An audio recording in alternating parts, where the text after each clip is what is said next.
Today I'll learn a lesson about mindset and emotional stability, and today I will share an analogy that I really think that aligns with how we're supposed to think about mindset, how we're supposed to build our emotional stability, and how to make sure that we are growing it and making sure that we keep a very healthy mindset and emotional stability. So I would love to share that through some analogies. The first analogy I would love to see that our mindset is like a car. Now, of course, you can say, like, what kind of car? And it depends on you, because we need to buy a car. So we need to have a lot of money to pay a big price to buy a very expensive, very good, efficient car.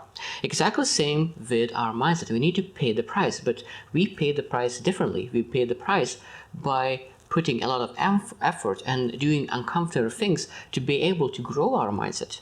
Now, when I think about driving a car, of course, you need to have a lot of gas in a car. Otherwise, without the gas, it will not go anywhere. So that means, of course, exactly the same you need to do with your mindset. You need to put a lot of books and seminars and great conversations with leaders are able to fill the gas of your mindset. Now, of course, you can ask how far you can go. And of course, it depends how fast you pressing the pedal. And it depends how efficient your car is. Of course, if you have a very old car and you're pressing the pedal trying to drive very fast with that old car, your gas will disappear very fast because it's very inefficient. Exactly the same with your mindset. Sometimes we're trying to use our old mindset and you're trying to move very fast in any business or anything.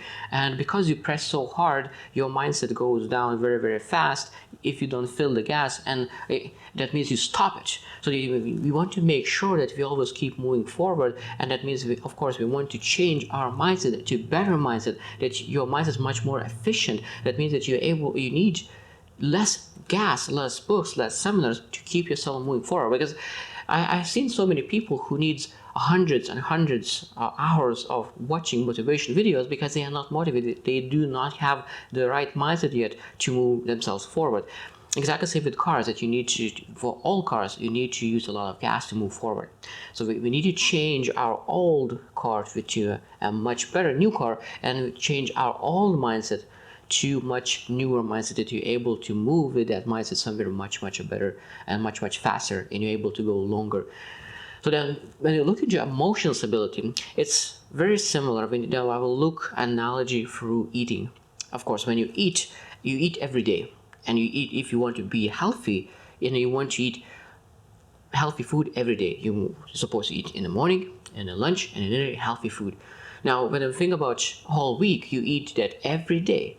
Now, so many people do not do the same exactly as thinking emotional health, because we need to make sure that we eat for health something, for emotional stability, for emotional health, for lunch and for dinner. Because a lot of times we do something for 15 minutes, a meditation, maybe some in the morning, or maybe in the evening, maybe during lunchtime. But we believe that 15 minutes meditation per day will allow us to have very good emotional health. No, there's a lot of other things that potentially could improve your emotional health. But ask yourself, what kind of activity do you do every day to improve your emotional health? Because if you do not do anything intentional about emotional health, I could highly guess that you are not impressed about emotional health, because you need to be intentional about your health with the food that you eat. Exactly the same with your emotional health. You need to be intentional about what kind of food, what kind of activities, what kind of books do you read that you could improve your emotional health. Now, of course, you do gym as well. When you think about gym and bringing your body in the best state, what you do, you exercise on consistent basis.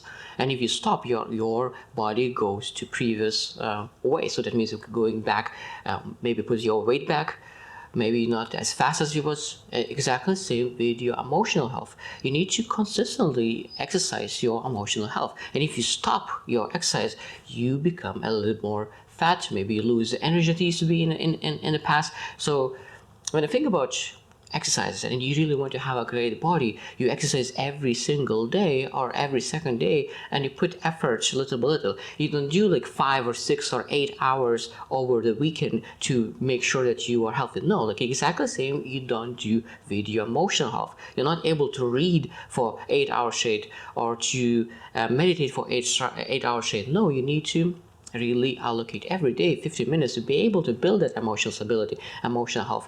And I love the saying that some Jim Rohn and used to say that if you want to eat an apple a day, and you will keep your doctor away. And if you eat 7 apples on Sunday, that will not do the thing. And that means that we need to be very intentional about building our emotional health just by allocating some time in some activities that could really build that. Now, about you, so what kind of activities do you do on a daily basis that could improve your mindset, could improve your emotional health? And if you do not, please decide what kind of actions you could do to improve that. I hope you will choose to win, and see you tomorrow.